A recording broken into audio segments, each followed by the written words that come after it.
నమస్కారం metro news కి స్వాగతం. ముందుగా ముఖ్యాంశాలు. ప్రారంభమైన అసెంబ్లీ బడ్జెట్ సమావేశాలు. ఉభయ సభల్ని ఉద్దేశించి ప్రసంగించిన గవర్నర్ జస్టిస్ అబ్దుల్ నజీర్.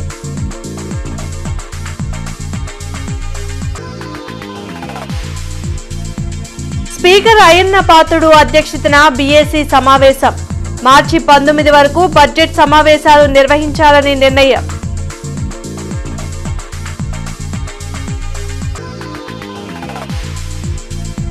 ప్రతిపక్ష హోదా కల్పించాలంటూ అసెంబ్లీలో వైసీపీ ఆందోళన. ప్రభుత్వం తీరును వ్యతిరేకిస్తూ జగన్ నాయకత్వంలో సభ్యుల వాకౌట్.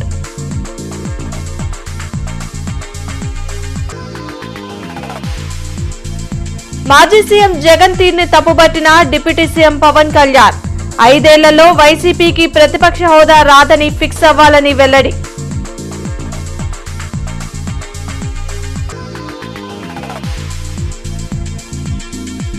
పెదకాకాని కాళీ గార్డెన్స్ లో విషాదం. గోశాల వద్ద కరెంట్ షాక్ తో 4 మృతి.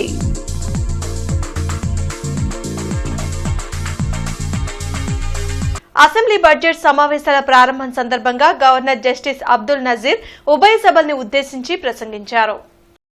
ప్రజల కోరిక మేరకు కూటమి ప్రభుత్వం ఏర్పాటైందని గవర్నర్ అబ్దుల్ నజీర్ అన్నారు.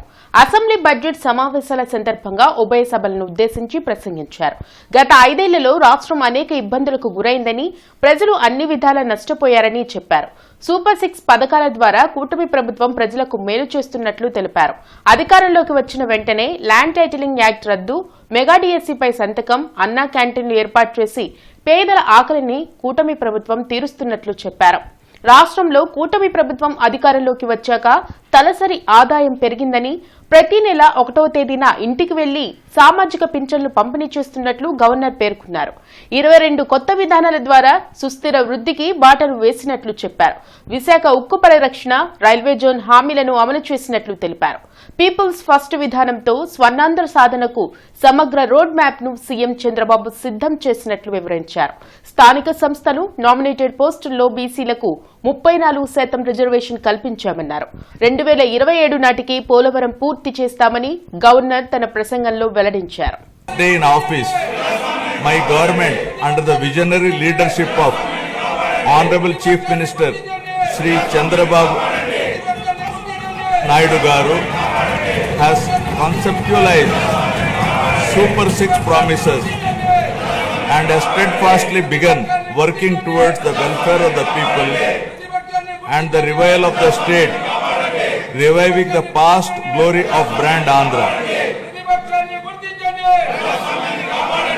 Within the first few days, we have taken decisive steps to fulfill our commitments and bring tangible improvements in people's lives. My government, guided by the vision of Viksit Bharat, is implementing a comprehensive roadmap to achieve Swarna Andhra at 2047 with a people-first approach.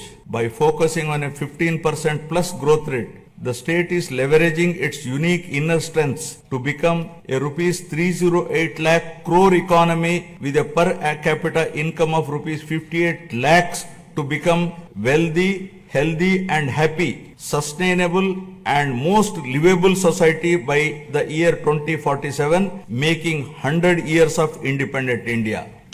Andhra Pradesh assembly budget సమావేశాలు ప్రారంభమయ్యాయి. తొలి రోజు ఇరు సభల్ని ఉద్దేశించి governor justice Abdul Nazir ప్రసంగించారు. ఈ సందర్భంగా అసెంబ్లీకి వచ్చిన గవర్నర్ కు సీఎం చంద్రబాబుతో పాటు శాసనసభ స్పీకర్ అయ్యన్న పాత్రుడు, శాసనమండలి చైర్మన్ మోషన్ రాజు, మంత్రి పయ్యావుల కేశవ్ ఘన స్వాగతం పలికారు. అసెంబ్లీకి ప్రవేశించిన గవర్నర్ కు సభ్యులు గౌరవంగా అభివాదం చేశారు.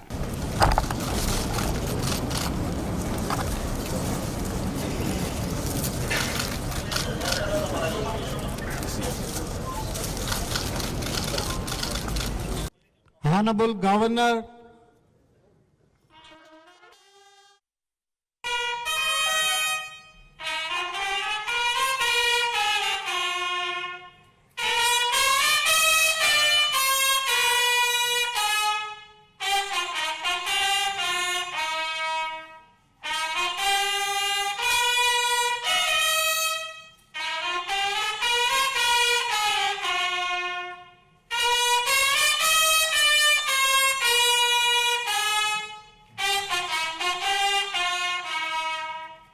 స్పీకర్ అయ్యన్నపాత్రుడు అధ్యక్షతన బీఏసీ సమావేశం జరిగింది. సీఎం చంద్రబాబుతో పాటు మంత్రులు పయ్యావుల కేశవ్, నాదెండ్ల మనోహర్, ప్రభుత్వ chief whip GV Anjaneyulu, BJP MLA Vishnukumar Raju పాల్గొన్నారు. మార్చి 19 వరకు అసెంబ్లీ బడ్జెట్ సమావేశాలు నిర్వహించాలని నిర్ణయించారు.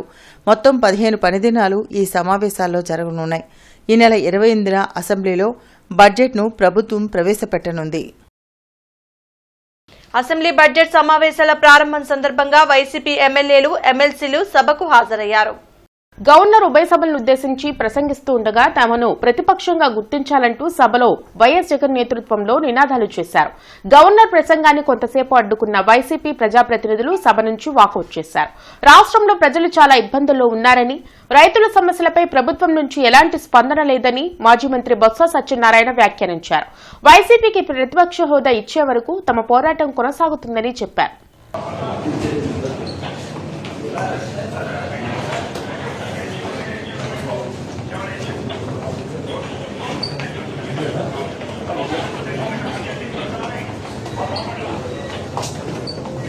గవర్నర్ ప్రసంగం సమయంలో వైసీపీ ప్రవర్తన సరైంది కాదని డిప్యూటీ సీఎం పవన్ కళ్యాణ్ అన్నారు. అసెంబ్లీ మీడియా పాయింట్ లో ఆయన మాట్లాడారు. ప్రతిపక్ష హోదా ప్రజలు ఇస్తే వస్తుంది కానీ ఎవరో ఇచ్చేది కాదన్నారు. ఇప్పటికైనా దిగజారుడు రాజకీయాలను వైఎస్ఆర్ కాంగ్రెస్ పార్టీ మానుకోవాలని సూచించారు. 11 సీట్లు వచ్చిన వైసీపీ ప్రతిపక్ష హోదా నిబంధనల ప్రకారం రాదని పవన్ కళ్యాణ్ స్పష్టం చేశారు. ఓట్ల శాతం ప్రకారం హోదా కావాలంటే జర్మనీకి వైసీపీ నాయకులు వెళ్లాలంటూ వ్యంగ్యంగా వ్యాఖ్యానించారు. మాకు ప్రతిపక్ష హోదా ఇవ్వాలి అనేది చాలా బలంగా మాట్లాడుతూ వచ్చారు. ఇది అడిగితే వచ్చేది కాదు, అది ప్రజలు ఇస్తేనే వస్తుంది. బేసిక్గా ఒకటి హైయెస్ట్ మెజారిటీ ఎవరికి ఉంది వాళ్ళు ప్రభుత్వం ఫామ్ చేస్తారు. వాళ్ళకంటే నెక్స్ట్ స్టేజ్ ఎవరికి ఉంటే వాళ్ళకి ప్రతిపక్ష హోదా ఇస్తారు. అంతేగాని గతంలో మేము ప్రభుత్వాన్ని పరిపాలించాం కాబట్టి మా ప్రతిపక్ష హోదా ఎవరికి ఇవ్వరు. కనీసం జనసేన కంటే కూడా ఒక సీట్ ఎక్కువ వచ్చినా కానీ వాళ్ళకి ప్రతిపక్ష హోదా దక్కేది. ఈ రోజున ప్రభుత్వంలో సెకండ్ లార్జెస్ట్ పార్టీ జనసేన. దాన్ని ప్రజల దృష్టికి తీసుకొద్దాం. వైసీపీ నాయకులు వాళ్ళు చేస్తుంది ఏంటంటే మాకు ప్రతిపక్ష హోదా ఇస్తే తప్ప మేము అసెంబ్లీలో అడుగు పెట్టాం, లేదంటే ప్రసంగాలను అడ్డుకుంటాం. ఇది సరైన మెసేజ్ బయటికి వెళ్దాం. ఇది రైట్కు సరైన విధానం కూడా కాదు. ఫస్ట్ అప్పుడు ఏం చేయాలంటే సార్, అప్పుడు జర్మనీకి వెళ్ళిపోవాలండి. ఇప్పుడు జర్మనీలో ఏంటంటేనండి, నేను జర్మనీ రిజల్ట్స్ కూడా ఏదో వచ్చినాయి చూస్తా ఉన్నా. ఎలక్షన్స్లో 25% వచ్చిన హైయెస్ట్ పర్సంటేజ్ ఆఫ్ వచ్చిన ఓటుకి ఇన్ని ఎంపీస్, ఇంత అసెంబ్లీ స్థానాలు ఉంటాయి వాళ్ళకి. 5% మించి తక్కువ వస్తే 5% ఓట్లు మిగతా వాళ్ళు పంచుకుంటారు. మనకు అలాంటి బెనిఫిట్ మనకు లేదు కాబట్టి మన రాజ్యాంగంలో లేదు. వాళ్ళు మంకుపట్టు పడితే they are free to go to Germany. Thank you. YCP ఎమ్మెల్యేలు, ఎమ్మెల్సీలు కేవలం అటెండెన్స్ వేయించుకొని వెళ్లినట్టు ఉందని మంత్రి అచ్చెన్నాయుడు విమర్శించారు. అసెంబ్లీ మీడియా పాయింట్లో మంత్రి అచ్చెన్నాయుడు మాట్లాడారు. వైసీపీ ఎమ్మెల్యేలు తమ సభ్యత్వాలు పోతాయనే భయంతోనే వచ్చినట్లు ఉందని భావిస్తున్నట్లు చెప్పారు. ప్రతిపక్ష హోదా ఇస్తేనే సభకు వస్తానని మాజీ సీఎం జగన్ మాట్లాడటం హాస్యాస్పదంగా ఉందని అచ్చెన్నాయుడు అన్నారు. సీనియర్లు కూడా జగన్కు వత్తాసు పలకడం దురదృష్టకరమని తెలిపారు. ఈరోజు 11 స్థానాలు గెలిచి రాజ్యాంగంలో అవకాశం లేనటువంటిది, ఈ దేశంలో ఎక్కడా జరగనటువంటిది నాకు ప్రతిపక్ష హోదా కావాలని పిచ్చి అరుపులు మాట్లాడుతుంటే కనీసం ఆయనకి లేకపోయినా వెనకున్నటువంటి కొంతమంది సీనియర్లు కూడా తందానా అంటుంటే ఆశ్చర్యం కలుగుతుంది. ప్రజలు అసహించుకుంటున్నారు. ఈరోజు వాళ్ళు మాట్లాడినటువంటి మాటలు చూస్తే పిచ్చెక్కిందా, మెంటల్ అయిపోయారా? ఈ దేశంలో ఎక్కడా లేదు ఇటువంటి వాదనే కాదు, ఇటువంటి ప్రతిపాదన ఎక్కడా లేదు. ఎలాగిస్తారు? ఇంకా 4 రోజులు పోతే నాకు ముఖ్యమంత్రి ఇస్తేనే నేను శాసనసభకు వస్తానని మాట్లాడినా ఆశ్చర్యపోవక్కర్లే. ఆ వ్యవహారం అలా ఉంది. ఇది కేవలం అటెండెన్స్ గురించి వచ్చారు. రాష్ట్రంలో ఎమ్మెల్యే కోట, ఎమ్మెల్సీ ఎన్నికలకు షెడ్యూల్ ని కేంద్ర ఎన్నికల సంఘం విడుదల చేసింది. మార్చి 29 నాటికి జంగా కృష్ణమూర్తి, యనమల రామకృష్ణుడు, రామారావు, అశోక్ బాబు, తిరుమల నాయుడు పదవీకాలం ముగియనుంది. దీంతో ఎన్నికల నిర్వహణకు మార్చి 3న నోటిఫికేషన్ విడుదల కానుంది.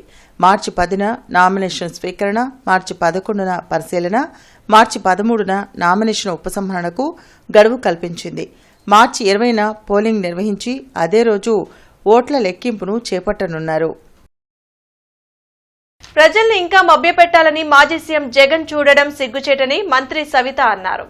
అసెంబ్లీ మీడియా పాయింట్లో మంత్రి సవిత మీడియాతో మాట్లాడారు. ప్రతిపక్ష హోదాకు ఎంతమంది ఎమ్మెల్యేలు కావాలో జగన్ తెలుసుకోవాలని సూచించారు. ప్రజా సమస్యలపై అసెంబ్లీకి వచ్చి మాట్లాడితే సమాధానం చెప్పేందుకు ప్రభుత్వం సిద్ధమని చెప్పారు. మీ నిర్ణయాన్ని మార్చుకోండి, మీరు అసెంబ్లీకి రండి, ఖచ్చితంగా మీకు మైక్ ఇస్తాం. ప్రజల కోసం పోరాటం చేయండి. మీ ప్రతిపక్ష హోదా కోసం ఈ రోజు గవర్నర్ గారు ప్రసంగిస్తుంటే సేవ్ డెమోక్రసీ, దానికి అర్థం తెలిసింటే మీరు ఈరోజు సేవ్ డెమోక్రసీ అనరండి జగన్మోహన్ రెడ్డి గారు. ఇప్పటికైనా గ్రహించండి ఏం జరుగుతుందో. మీకు ఓటేసిన పులివెందుల ప్రజల కోసమైనా మీరు అసెంబ్లీలోకి వచ్చి ఏదన్నా జరిగితే ఈరోజు ఓని 5 ఏళ్ళు ప్రభుత్వంలో ఉన్నప్పుడేమో మీరు ప్రజల కోసం భూమి మీద నడవలేదు. ఇప్పుడేమో తిరుపతిలో జరిగిన ఇన్సెంటివ్ కేర్లో ఉండే వాళ్ళ దగ్గర ఎలా పోవాలో కూడా మీకు తెలియదు. ఎమ్మెల్సీ కోడ్ ఉంది, మిర్చి మండి దగ్గరికి ఎలా పోవాలో మీకు తెలియదు. ప్రతిపక్ష హోదా ఎలా వస్తుందో మీకు తెలియదు. మరి అన్నీ తెలియకుండా ఎందుకు ఇలాంటి ప్రజల్ని ఇంకా ఎందుకు భయప్రాంతాలు చేయాలనుకుంటున్నారో, ఇంకా ఎందుకు ప్రజల్ని మభ్య పెట్టాలనుకుంటున్నారో ప్రజలందరికీ అర్థమైంది. ప్రజా సమస్యల విషయంలో రాజీ లేని పోరాటం చేయాలని వైసీపీ ఎమ్మెల్యేలు, ఎమ్మెల్సీలకు మాజీ సీఎం జగన్ సూచించారు. తాడేపల్లిలోని క్యాంప్ కార్యాలయంలో పార్టీ ఎమ్మెల్యేలు, ఎమ్మెల్సీలతో మాజీ సీఎం జగన్ సమావేశం నిర్వహించారు. పార్టీ కోసం, ప్రజల కోసం పనిచేస్తే ఉజ్వల భవిష్యత్తు ఉంటుందని చెప్పారు. కూటమి ప్రభుత్వాన్ని చూసి భయపడాల్సిన అవసరం లేదన్నారు. అసెంబ్లీలో వైసీపీ తప్ప మరో ప్రతిపక్షం లేదన్న జగన్ సభలో సమయం ఇవ్వాల్సి వస్తుందని, హోదా ఇవ్వడం లేదని వ్యాఖ్యానించారు. కాళీగార్డెన్స్ లోని గోశాల సంపులో ప్రమాదం జరిగింది. పూడికతీత పనుల్లో ప్రమాదవశాత్తు విద్యుత్ షాక్ తగిలి 4 మృతి చెందారు. పెదకాకానిలోని శ్రీ కాళీ వనాశ్రమ గోశాల వద్ద దారుణం జరిగింది. గోశాల సంపులో పూడికితీత పనుల్లో పాల్గొన్న 3 కూలీలు, 1 రైతు విద్యుత్ షాక్తో మృతి చెందారు. ఈ సంఘటనతో మృతుల కుటుంబ సభ్యులు కన్నీరు మున్నీరుగా విలపించడం స్థానికులను కదిలించింది. ఘటనా స్థలానికి చేరుకుని ఎస్పీ సతీష్ కుమార్ విచారణ చేపట్టారు. ఈ సందర్భంగా ఆయన మాట్లాడుతూ గోశాలలోని సంపును క్లీన్ చేయడం అనేది రెగ్యులర్గా జరుగుతుందని తెలిపారు. కానీ మోటార్ రిపేర్ రావడంతో సంపులోకి దిగిన యువకుడికి షాక్ తగలడంతో ఒకరిని కాపాడేందుకు ఒక్కొక్కరుగా షాక్ తగిలి చనిపోయారని వివరించారు. ఈ మృతుల్లో 3 తెనాలికి చెందినవారని, 1 సత్తెనపల్లికి చెందిన వ్యక్తి అని తెలిపారు. మామూలుగా ఇక్కడ ఒక 70 ఆవుల వరకు ఉంది. సో ఆవుల్లో యూరిన్ కమ్ కౌడంగ్ ఇది రెండిని కూడా డిపాజిట్ చేసినది మళ్ళీ ఫీల్డ్కి పంపించడం అనేది ఒక నార్మల్ ప్రాసెస్గా జరుగుతుంటాయి. దీనిలో ఈ కౌడంగ్ ప్లస్ యూరిన్ కలిపిన దానిని వాళ్ళు బయటకి పంప్ చేయడానికి కోసం మోటార్ వాడుతుంటారనమాట. ఈ టోటలీ 3 పిట్స్ ఉన్నాయి. 3 పిట్లో 3వ పిట్లో ఈ రోజు మోటార్ రిపేర్ అయిపోవడం వల్ల ఇది ఒక రెగ్యులర్ ప్రాసెస్ గానే జరుగుతున్నట్టు ఉంది. సో ఒక కుర్రవాడు కిందికి దిగి అదిని కరెక్ట్ చేస్తున్న క్రమంలో ఒక అయన్ ల్యాడర్ కూడా నిచ్చులు కూడా ఉంది. అయన్ నిచ్చు ఒకటి ఉంది. సో మేబీ అది ఎర్త్ పాస్ అయి ఉండడం వల్ల నిచ్చు ద్వారా అది వచ్చిందన్నది ఒక చిన్న డౌట్, కన్ఫర్మేషన్ చేయాలి. అది ఒకటే పాసిబిలిటీ కూడా ఉంది. ప్రజాబలంతో పీడీఎఫ్ తరపున ఎమ్మెల్సీ అభ్యర్థిగా పోటీ చేస్తున్న కేఎస్ లక్ష్మణరావును గెలిపించాలంటూ అవగాహన సంస్థ జయాంధ్ర డెమోక్రటిక్ ఫోరం ఆధ్వర్యంలో ఆత్మీయ సమావేశం జరిగింది. అరండల్పేటలో అవగాహన సంస్థ జేడీఎఫ్ ఆధ్వర్యంలో వివిధ ప్రజా సంఘాలు, మేధావుల ఆత్మీయ సమావేశం జరిగింది. ఈ కార్యక్రమంలో జన చైతన్య వేదిక అధ్యక్షులు వల్లంరెడ్డి లక్ష్మణ్ రెడ్డి, అవగాహన సంస్థ కార్యదర్శి కొండ శివరాంరెడ్డి, జేడీఎఫ్ జనరల్ సెక్రటరీ మేడా శ్రీనివాసరావు, బహుజన ఫ్రంట్ నాయకులు కరివి వినయ్ కుమార్, అభ్యుదయ రచయితల సంఘం నాయకులు పెనుగొండ లక్ష్మీనారాయణ, డాక్టర్ సేవాకుమార్, అమరావతి ఉద్యమ నాయకులు మల్లికార్జునరావు, నేస్తం ఫౌండేషన్ ధనుంజయ రెడ్డి పాల్గొని తమ మద్దతును ప్రకటించారు. ఈ సందర్భంగా వారు మాట్లాడుతూ విద్యార్థులు, నిరుద్యోగులు, పెన్షనర్స్ హక్కుల కోసం నిరంతరం పోరాడుతున్న వ్యక్తి లక్ష్మణరావు అని కొనియాడారు. పార్టీలకు అతీతంగా పేద ప్రజల పక్షాన నిలబడే వ్యక్తి లక్ష్మణరావు అని అన్నారు. ఈ నెల 27వ తేదీన జరగబోయే ఎమ్మెల్సీ ఎన్నికల్లో మొదటి ప్రాధాన్యత ఓటు కేఎస్ లక్ష్మణరావుకు వేసి గెలిపించాలని కోరారు. ఈరోజు రాష్ట్రంలో నిరుద్యోగ సమస్య పరిష్కారం కావాలన్నా, ఉపాధి లభించాలన్నా, అవినీతి తగ్గాలన్నా, ప్రభుత్వం చేసే చెడ్డ పనులని ప్రజల దృష్టికి తీసుకురావాలన్నా లక్ష్మణరావు గెలుపు మనకి చారిత్రక అవసరంగా భావిస్తున్నాం. ఈ రాష్ట్రంలో ఉన్న అన్ని ప్రజా సంఘాలు, స్వచ్ఛంద సంస్థలు, మేధావర్గం, విద్యావంతులు అందరూ లక్ష్మణరావుని గెలిపించడానికి సన్నద్ధంగా ఉన్నారు. నేను గత 5-6 రోజులు చూస్తూ ఉన్నాను. ఎక్కడ చూసినా లక్ష్మణరావు గెలుపు అవసరం, లక్ష్మణరావు గెలిస్తేనే శాసనమండలిలో ప్రజల సమస్యలు వస్తాయి, చర్చకు వస్తాయని చెప్పని భావిస్తున్న పరిస్థితి. ఆర్టిఫిషియల్ ఇంటెలిజెన్స్, డ్రోన్ టెక్నాలజీ రైతుల విషయంలో ఏమైపోయాయని సిపిఎం రాష్ట్ర కార్యదర్శి వి శ్రీనివాసరావు ప్రశ్నించారు. బ్రాడిపేటలోని సిపిఎం జిల్లా కార్యాలయంలో జరిగిన మీడియా సమావేశంలో రాష్ట్ర కార్యదర్శి శ్రీనివాసరావు, ఏపీ రైతు సంఘం ప్రధాన కార్యదర్శి ప్రభాకర్ రెడ్డి పాల్గొన్నారు. ఈ సందర్భంగా వారు మాట్లాడుతూ గుంటూరు మిర్చి యార్డును సందర్శించి రైతులతో, వ్యాపారులతో, అధికారులతో మాట్లాడామని అన్నారు. కేంద్ర ప్రభుత్వం క్వింటా మిర్చికి 11,781 రూపాయల ధర నిర్ణయించిందని రాష్ట్ర ప్రభుత్వం చెప్పడం విడ్డూరంగా ఉందన్నారు. గత సంవత్సరం మిర్చికి గరిష్టంగా 20,000 ధర పలికిందని గుర్తు చేశారు. ప్రస్తుతం విదేశాలకు ఎగుమతులు పెరిగినా ఇక్కడ రైతులకు గిట్టుబాటు ధర పలకడం లేదని ఆవేదన వ్యక్తం చేశారు. మిర్చికి గిట్టుబాటు ధర కల్పించకపోతే మార్చి 2వ వారంలో అన్ని సంఘాలతో కలిసి ఆందోళన చేపడతామని హెచ్చరించారు. ఈ కార్యక్రమంలో సిపిఎం నాయకులు నల్లికాంత్, నేతాజీ, కంచుమాటి అజయ్ కుమార్ తదితరులు పాల్గొన్నారు. కనీసం క్వింటాకి 20,000 రూపాయలు ఇవ్వకుండా, ప్రకటించకుండా 20,000 రూపాయలు పెట్టి నాఫెడ్, మార్కెట్ రంగంలో దిగి కొనుగోలు చేస్తేనే మార్కెట్ పెరుగుద్ది, రైతులకి లాభం వస్తుంది. లేకపోతే దివాళా ఎత్తాల్సిన పరిస్థితి వస్తుంది. ఒక 5 ఏళ్ల క్రితం ఏ రకంగా అయితే ఆత్మహత్యలు చేసుకున్నారు, మాకు ఈ 11,780 బదులు ఒక ఎండిన డబ్బా ఇస్తే చాలా అన్నారు. ఎండిన డబ్బా మీరెందుకయ్యా మార్కెట్లో ఆధిపత్యం వహించే వాళ్ళకి ఇవ్వండి మార్కెట్ అని చెప్పి నేను అన్నాను. రైతులు ఎందుకు ఆత్మహత్య చేసుకోవాలి? వాళ్ళని ఎందుకు నిరాశ నిస్పృహలోకి నెట్టాలి? అందుకని మరలా తిరిగి రైతులను సంక్షోభంలోకి నెట్టి ఈ రకమైనటువంటి దారుణమైన పరిస్థితుల్ని సృష్టిస్తున్నారు. దాన్ని వెంటనే చర్యలు తీసుకోవాలని చెప్పి మేము డిమాండ్ చేస్తున్నాం. తూర్పు ఎమ్మెల్యే నసీర్ అహ్మద్ ఆదేశాల మేరకు 56వ డివిజన్ నెహ్రూ నగర్లో ఆంధ్రప్రదేశ్ రాష్ట్ర మహిళా సెక్రటరీ గుడిపల్లి వాణి ఇంటింటికి తిరుగుతూ ఎమ్మెల్సీ ఎన్నికల ప్రచార కార్యక్రమం నిర్వహించారు. 56వ డివిజన్లో ఎన్డీఏ కూటమి నాయకులు స్కూల్స్, బ్యాంకులు మరియు ఆఫీసుల నందు ప్రచారం చేసి కృష్ణా, గుంటూరు జిల్లాల గ్రాడ్యుయేట్ ఎమ్మెల్సీ అభ్యర్థి ఆలపాటి రాజేంద్ర ప్రసాద్కి ప్రథమ ప్రాధాన్యత ఓటు వేసి గెలిపించాలని కోరారు. ఈ కార్యక్రమంలో కార్పొరేటర్ ఐశెట్టి కనకదుర్గ, శ్రీనివాస్, బెట్రకుంట మల్లిక, శ్రీనివాసరావు, పులిగడ్డ నాగేశ్వరరావు, యూనిట్ ఇన్ఛార్జ్ గుడిపల్లి నవీన్ కృష్ణ, కన్నా తదితరులు పాల్గొన్నారు.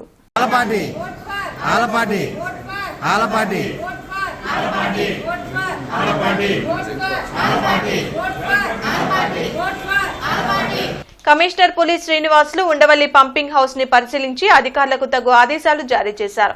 ఈ సందర్భంగా కమిషనర్ మాట్లాడుతూ రానున్న వేసవిలో త్రాగునీటి సరఫరాలో ఏ సమస్య రాకుండా ఇంజనీరింగ్ అధికారులు తగిన ముందస్తు చర్యలు తీసుకోవాలని, ఇంజనీరింగ్ అధికారులు ప్రత్యేక దృష్టి సారించాలని ఆదేశించారు. తూర్పు ఎమ్మెల్యే నసీర్ అహ్మద్ ఆదేశాల మేరకు నెహ్రూ నగర్, బుచ్చయ్య తోట తదితర ప్రాంతాల్లోని ఉపాధ్యాయులను కలిసి టీడీపీ గుంటూరు జిల్లా బీసీ విభాగం అధ్యక్షులు వేములకొండ శ్రీనివాస్ కరపత్రాలను పంపిణీ చేశారు. ఈ సందర్భంగా వేములకొండ శ్రీనివాస్ మాట్లాడుతూ ప్రైవేటు రంగంలో ఉద్యోగాల కల్పన సాధారణంగా ప్రతి ఏటా పెరుగుతూ ఉంటుంది. కానీ గత జగన్ ప్రభుత్వంలో ఉద్యోగాలు పెరగడం సంగతి అటుంచితే భారీగా తగ్గిపోయాయని అన్నారు. 2014 టీడీపీ ప్రభుత్వ హయాంలో ప్రైవేటు పరిశ్రమల ఏర్పాటు వల్ల సుమారు 5 లక్షలకు పైగా ఉద్యోగాలు వచ్చాయని, ఐటీ రంగంలోనే 34,000 మందికి, బీపీఓ రంగంలో వేల మందికి ఉద్యోగాలు వచ్చాయని అన్నారు. నిరుద్యోగులకు ఉద్యోగాల కల్పనే లక్ష్యంగా మన ప్రభుత్వం చిత్తశుద్దితో పనిచేస్తుందని, జగన్ నమ్మబలికి యువత భవిష్యత్తును నిర్వీర్యం చేశారని అన్నారు. నిరుద్యోగులు పట్టభద్రులకు ఇచ్చిన అన్ని హామీలను నెరవేర్చేందుకు కూటమి ప్రభుత్వం కృషి చేస్తుందన్నారు. ఆలపాటి రాజా మంచి వ్యక్తిత్వం కలిగిన వారిని, మాజీ మంత్రిగా ఆయన ఎన్నో విశిష్ట సేవలను అందించారని, అలాంటి మంచి వ్యక్తికి పట్టభద్రులు ఓటు వేసి గెలిపించాలని విజ్ఞప్తి చేశారు. మనం ఏం పెన్ను తీసుకెళ్లాల్సిన పని లేదు. అక్కడ వాళ్ళు ఇచ్చిన పెన్నుతో ఆ రౌండ్ ఒకటి గీత వేసి ఆపరాజు గారిని గెలిపించారు. చూసాను మనం పోయినసారి ఎలక్షన్స్కి పోయిన 4 ఏళ్లలో మన జీతాలు ఏంటి, ఎప్పుడు బడ్డీ ఏంటి, ఇవన్నీ ఎంత కొంత ఈసారి విద్యావంతులు తప్పకుండా మన సాధక బాధకు తెలిసిన వ్యక్తి రాజప్రసాద్ గారిని కృష్ణా గుంటూరు జిల్లాల పట్టభద్రుల ఎమ్మెల్సీ స్వతంత్ర అభ్యర్థిగా చుండూరి సుందర్ రామశర్మ పోటీ చేస్తున్నారు. గుంటూరులో ఆయన మీడియాతో మాట్లాడారు. శాసనమండలిపై రాజకీయ పార్టీల ప్రభావం పడ్డం దురదృష్టకరమని చెప్పారు. పూర్తి అగౌరవం తీసుకొచ్చేలా రాజకీయ పార్టీలు వ్యవహరించడం సిగ్గుచేటన్నారు. ప్రజా సమస్యలపై చర్చించకుండా వ్యక్తిగత దూషణలకు పాల్పడడం కరెక్ట్ కాదని చెప్పారు. ఈ నెల 27వ తేదీన జరిగే ఎన్నికల్లో తనను గెలిపిస్తే అనేక సమస్యలను ప్రభుత్వం దృష్టికి తీసుకువెళ్లి వాటి పరిష్కారంకు కృషి చేస్తారని సుందర రామశర్మ తెలిపారు. ఇంకొక పార్టీ అయినా ఇంకొక సుందరరామ్ శర్మ అయినా మనందరం అన్ని మతాలని గౌరవించాలి, అన్ని ధర్మాలని కూడా సమానంగా చూడాలి. ముఖ్యంగా రాజకీయాల్లోకి వచ్చాక అందులోనూ ఒక ఎమ్మెల్యేనో ఎమ్మెల్సీనో చూడాలి. అటువంటిది వాళ్ళు చేయకపోగా ఈ రోజుకి కూడా మెడికల్ కాలేజీల ప్రైవేటైజేషన్ గురించి వాటిని ప్రశ్నించకపోగా ఇవాల్టి వరకు కూడా ఎటువంటి సరైనటువంటి దృక్పథంతో వాళ్ళు వెళ్ళట్లేదు. రెండోది, సనాతన ధర్మాన్ని రక్షిస్తాను అన్నటువంటి పవన్ కళ్యాణ్ యొక్క దారిలో డెఫినెట్గా ధర్మానికి రక్షిస్తూ మిగతా సామాజిక వర్గాలే కాదు, కులాలే కాదు, మతాలకు అతీతంగా ఆత్మ ప్రబోధానుసారం మీరందరూ కూడా నాకు ఓటు వేసి గెలిపిస్తే డెఫినెట్గా నేను ముందుకు వెళ్తాను. శాసన మండలిలో మీ యొక్క స్వరాన్ని నేను వినిపిస్తాను. ఈ పీడిఎఫ్ అనేటువంటిది ఇవాళ రోజున ఏమీ చేయలేరు. ఎందుకంటే అధికారంలో ఉన్న వాళ్ళన్నా చేయాలి, నేనైనా చేయాలి. మీరు ఒక మాట అయితే నన్ను అడగచ్చు. భవన నిర్మాణ కార్మికుల సమస్యల పరిష్కారానికి పాలకులు శ్రద్ధ చూపాలని భవన నిర్మాణ కార్మిక సంఘం డిమాండ్ చేసింది. ఈ మేరకు రాష్ట్ర వ్యాప్త ఆందోళనలో భాగంగా కలెక్టరేట్ వద్ద ఆందోళన చేపట్టింది. గత ప్రభుత్వం కార్మికుల సంక్షేమ బోర్డు నుండి జీవో నెంబర్ 17తో 12 కోట్ల నిధులు మళ్లించారని భవన నిర్మాణ కార్మిక సంఘం రాష్ట్ర అధ్యక్షులు సత్యనారాయణ, జిల్లా నేత అరుణ్ కుమార్ తెలిపారు. ప్రస్తుత ప్రభుత్వం ఆ నిధులు బోర్డుకు మళ్లిస్తామని చెప్పి 8 నెలలు గడుస్తున్నా ఇంకా ఆ దిశగా చర్యలు చేపట్టలేదని వారు ఆరోపించారు. టీడీపీ ప్రభుత్వ హయాంలో కూడా 500 కోట్ల నిధులు మళ్లించారని వారు గుర్తు చేశారు. ఇప్పటికైనా పాలకులు భవన నిర్మాణ కార్మికుల సంక్షేమం పట్ల శ్రద్ధ కనపర్చాలని వారు కోరారు. ఇప్పటికైనా జరిగే అసెంబ్లీ సమావేశాల్లో సంక్షేమ బోర్డు ప్రకటించి ఏదైతే 46,000 క్లెయిములు పెండింగ్లో ఉన్నాయో ఆ పెండింగ్లో ఉన్న క్లెయిముల మొత్తాన్ని కూడా మరి నిధులు మంజూరు చేయాలని, 50 సంవత్సరాలు నిన్న కార్మికులకు 6,000 రూపాయలు పెన్షన్ ఇవ్వాలని చెప్పి ఈ సందర్భంగా డిమాండ్ చేస్తూ ఉన్నాం. ఫిబ్రవరి 27న జరగబోయే కృష్ణా గుంటూరు జిల్లాల పట్టభద్రుల ఎమ్మెల్సీ ఇండిపెండెంట్ అభ్యర్థిగా పోటీ చేస్తున్న తనకు మొదటి ప్రాధాన్యత ఓటు వేసి గెలిపించాలని అరిగెల శివరామ ప్రసాద్ కోరారు. అరండల్పేటలోని ఎస్సీ ఎస్టీ ఎంప్లాయీస్ హాల్లో జరిగిన మీడియా సమావేశంలో గుంటూరు జిల్లా బార్ అసోసియేషన్ అధ్యక్షులు కాసు వెంకటరెడ్డి, అరిగెల శివరామ ప్రసాద్ రాజా పాల్గొన్నారు. ఈ సందర్భంగా రాజా మాట్లాడుతూ గత 20 సంవత్సరాలుగా పేద ప్రజలకు ఉచిత సేవలు అందిస్తున్నానని తెలిపారు. ఎస్సీ ఎస్టీ బీసీ మైనార్టీల కోసం శాసన మండలిలో పోరాటం చేస్తారని హామీ ఇచ్చారు. ఇండిపెండెంట్ గా పోటీ చేస్తున్న తనకు మొదటి ప్రాధాన్యత ఓటు 5వ నెంబర్పై వేసి గెలిపించాలని కోరారు. ఈ కార్యక్రమంలో bar council member Brahmareddy, Vasu, Meda Ramesh పాల్గొన్నారు. గుంటూరు జిల్లాలో కాదు, దేశవ్యాప్తంగా ఎస్సీ ఎస్టీ బీసీ మైనార్టీలు 80% ఉన్నారు. ఒక దళితుడైనటువంటి నేను ఎంతవరకు కూడా ఎప్పుడు నా సోదరుల్ని నా వైపు ఓట్ చేయమని కానీ నా వైపు ప్రచారం చేయమని కానీ నేను అడగలేదు. కామన్ ఎజెండాతో వస్తున్నాను.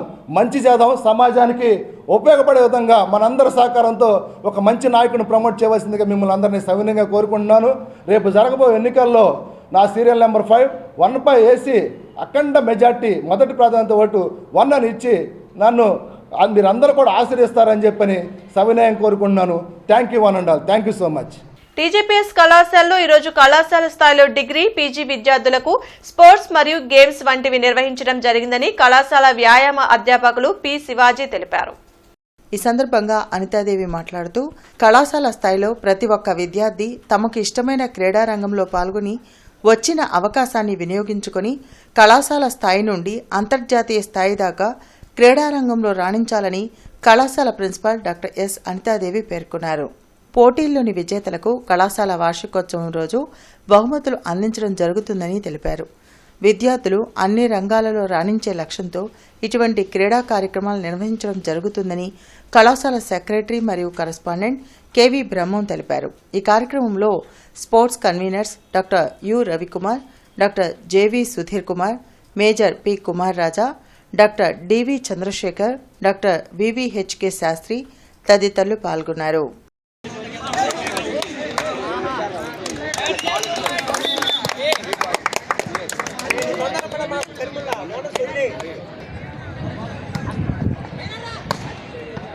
ఆటోనగర్లోని జీటైర్ షోరూంలో ఎకోహమా టైర్లను నూతనంగా లాంచ్ చేశారు. జపాన్కు చెందిన ఎకోహమా టైర్ల కంపెనీని ఏపీ తెలంగాణ బిజినెస్ హెడ్ అద్వైత్ సింగ్ చౌదరి ప్రారంభించారు. ఈ సందర్భంగా జీటైర్స్ అన్వర్ సుహేల్ అహ్మద్ మాట్లాడుతూ జీటైర్స్ ఎకోహమా బ్రాండ్ కొలాబరేషన్ జరగడం సంతోషంగా ఉందని తెలిపారు. ఎకోహమా ఎంతో నాణ్యత కలిగిన మన్నికైన టైర్లని అన్నారు. ఇంతకుముందు బ్రిస్టోన్ ఒకటే ఉండేది. Now we are dealing with 6 multiple brands and Yokohama will be the prime focus for us. Yokohama tyres గురించి పెద్దగా చెప్పాల్సిన అవసరం లేదు. It's Japanese brand, almost 100 years పైన నుంచి establish brand. So I'm very proud to have a tie with Yokohama company and G tyres is always loved by our customers. So I wish everyone to visit our G tyres. కొత్తగా Yokohama అనే బ్రాంచేజ్ని opening చేసిన శుభ సందర్భంలో G tyres వాళ్ళకి శుభాకాంక్షలు. Yokohama tyres ఫారెన్లో చాలా ప్రసిద్ధిగాంచిన టైర్ బ్రాండ్ ఇది గుంటూరుకి రావడం చాలా అదృష్టం. బులెటిన్ ముగించే ముందు ముఖ్యాంశాలు మరోసారి. ప్రారంభమైన అసెంబ్లీ బడ్జెట్ సమావేశాలు. ఉభయ సభల్ని ఉద్దేశించి ప్రసంగించిన గవర్నర్ జస్టిస్ అబ్దుల్ నజీర్.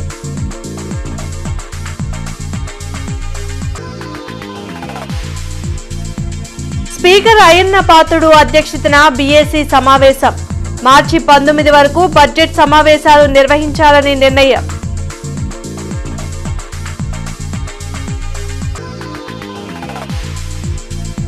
ప్రతిపక్ష హోదా కల్పించాలంటూ అసెంబ్లీలో వైసీపీ ఆందోళన. ప్రభుత్వం తీరును వ్యతిరేకిస్తూ జగన్ నాయకత్వంలో సభ్యుల వాకౌట్.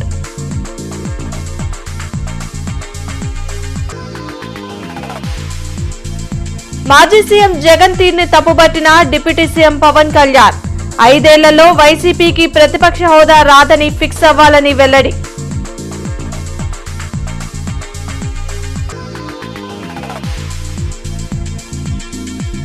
పెదకాకాని కాళీ గార్డెన్స్ లో విషాదం. గోశాల వద్ద కరెంట్ షాక్ తో 4 మృతి.